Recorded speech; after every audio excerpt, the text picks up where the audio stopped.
সেহেতু দু একটি কথা না বললে 5ই আগস্টের পরে 5ই আগস্ট বিশেষ করে 5ই আগস্ট আজকের সভাপতি মহিউদ্দিন সুমন সাহেব ছিলেন কিনা না পরে এসেছেন উনি, তখন ইয়াসিন সাহেব ছিলেন।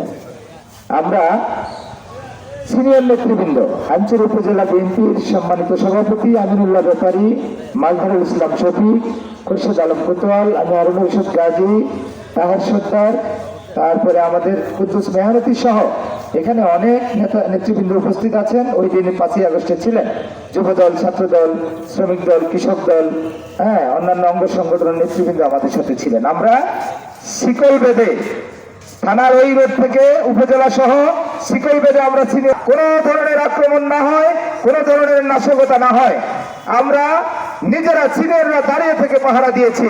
হাইমচর উপজেলা বিএনপির নেতৃত্বে একটি সুশৃঙ্খল ভাবে আমরা ওই দিন প্রতিনিধিত্ব করেছি, যাতে উপজেলা পরিষদ এবং থানাতে কোনো ধরনের আক্রমণ না হয়। বিশেষ করে জনগণের খুবই ছিল থানা আক্রমণ করার।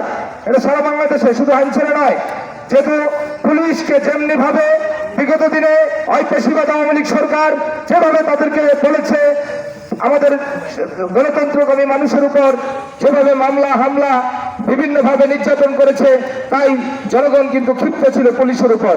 তাই তারা বিভিন্ন জায়গায় দেখা দিচ্ছে আমরা 5 তারিখে থানা ঘুরিয়ে দিয়েছে, পুলিশের উপর আক্রমণ করেছে।